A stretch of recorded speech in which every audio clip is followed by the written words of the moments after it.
Hello friends, তো আজকে আমি গেছিলাম একটা খুব ফেমাস চাইনিজ ইটারিতে।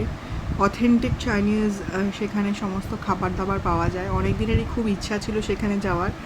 তো ফাইনালি আমার ছোটো ভাইজিটাকে নিয়ে আজকে আমি সেখানে পৌঁছে গেছিলাম।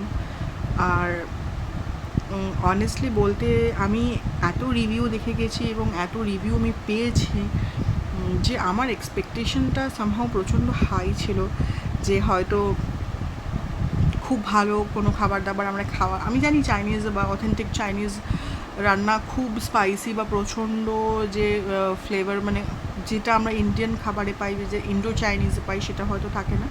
বাট সামহাও আমি ভেবেছিলাম যে কারণ আমি এর আগেও অথেন্টিক চাইনিজ ট্রাই করেছি। আর টুংনাম যেহেতু খুবই, আমি জানি না I should not take the name or not, because আমি এত ব্লগারদের, আমি কাউকে ডিসরেসপেক্ট করতে চাই না, আমি জাস্ট আমার অথেন্টিক রিভিউটা তোমাদেরকে শেয়ার করতে চাই।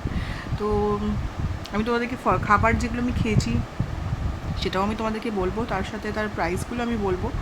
তো যে প্রাইসটা দেখে আমি এখান থেকে গেছিলাম সে প্রাইসটা অনেক বেড়ে গেছে।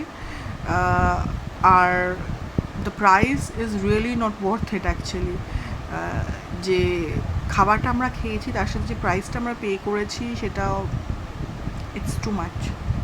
চলো দেখে নিই আমি কি খাবার অর্ডার করেছিলাম, তার কি প্রাইস আর তার সাথে আমার কি এক্সপিরিয়েন্স।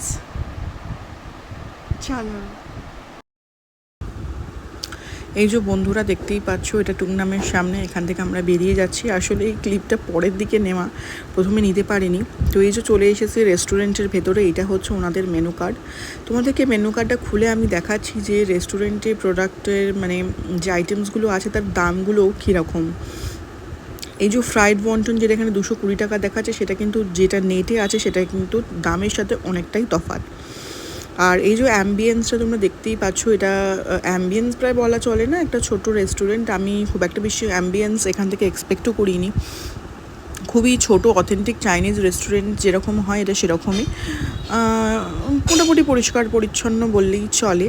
ঠিক আছে, সেটা নিয়ে আমার কোনো কমপ্লেন নেই। এখানে 2 রকম সস রাখা ছিল, একটা সল্ট অ্যান্ড পেপার রাখা ছিল। আর এটা টেরিটি বাজারের কাছে রেস্টুরেন্টটা।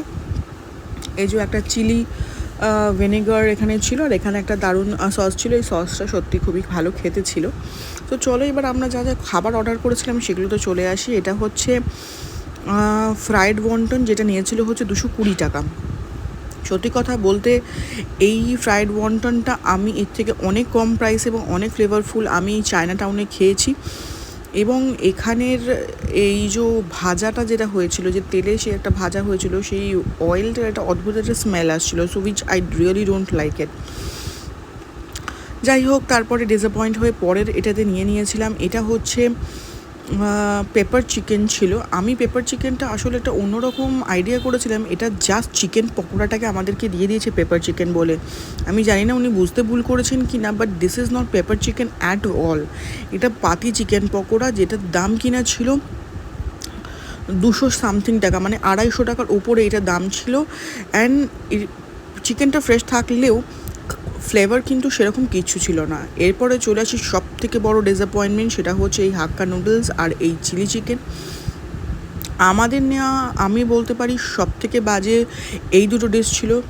হাক্কা নুডলসের কোনো ফ্লেভার ছিল না, না নুন, না ঝাল, না টক, কোনো রকম, শুধু চিকেন। এবং চিকেনের মধ্যে যে প্রন এবং যে চিকেনগুলো ছিল সেটাতেও কোনো ওনারা নুন দেননি। প্লাস এখানে যে ভেজিটেবলগুলো ছিল, আমি জানি না তোমরা এখানে বুঝতে পারছো কি না, এখানে অলমোস্ট সেই ভেজিটেবলগুলো পুড়ে গেছিলো, মানে অলমোস্ট এই রান্নাটা একটু পুড়ে গেছিলো। এটা স্মোকি ফ্লেভার আমি বলবো না, স্মোকি ফ্লেভারটা অন্য জিনিস হয়। খুবই ডিসঅ্যাপয়েন্টেড হয়ে এখান থেকে বেরিয়ে এসে আমরা চলে যাচ্ছি বাড়ির পথে। আমাদের বিল হয়েছিল প্রায় 1000 টাকা একটা জলের বোতল ধরে। এবং যে চিলি চিকেনটা আমরা অর্ডার করেছিলাম, সেই চিলি চিকেনটা কী আর বলবো, জাস্ট সোয়া সস ছাড়া আর কোনো ফ্লেভার তার মধ্যে ছিল না। আমি জানি অথেন্টিক চাইনিজ খাবার এরকম হয়, তবে এরকমও নয়। যাই হোক, মনটা খারাপ থাকলেও বাইরে ঠান্ডা হাওয়া খেতে খেতে কিন্তু মনটা সত্যি ভালো হয়ে গেল। হাওড়া ব্রিজের ওপর দিয়ে অনেক দিন পরে যাচ্ছি বন্ধুরা। সুন্দর হাওয়া আর দারুণ এই দৃশ্যটা দেখতে দেখতে সত্যি মন জুড়িয়ে যাচ্ছিল, তাই জন্য একটুখানি শ্যুট করে নিলাম। তবে আমি একটা কথা বলতে পারি, আমি জানি না যারা ফুড ব্লগিং করেন তারা ঠিক কী বেসিসে এই যে বলেন দারুণ খেতে দারুণ খেতে। তবে আমি ফুড ব্লগারেদের এই ভিডিওগুলো, র্যান্ডম ভিডিওগুলো দেখে অনেকগুলোই জিনিস ভিজিট করলাম। তবে একটা জিনিসই আমি রিয়েলাইজ করলাম, না যাওয়াটাই ভালো। তাই মনে দুঃখ নিয়ে এইসব চুল ওড়াতে ওড়াতে ভিডিও টিডিও বানিয়ে 1000 টাকা খরচা করে জাস্ট বাড়ি চলে আসা ছাড়া আমাদের মতন এইসব পাগল লোকেদের আর কোনো কাজ নেই। যাই হোক, আমার অথেন্টিক রিভিউটা তোমাদের সাথে শেয়ার করলাম। তোমরাও যদি গিয়ে থাকো আমাকে অবশ্যই জানিও তোমাদের কেমন লেগেছে টুংনাম।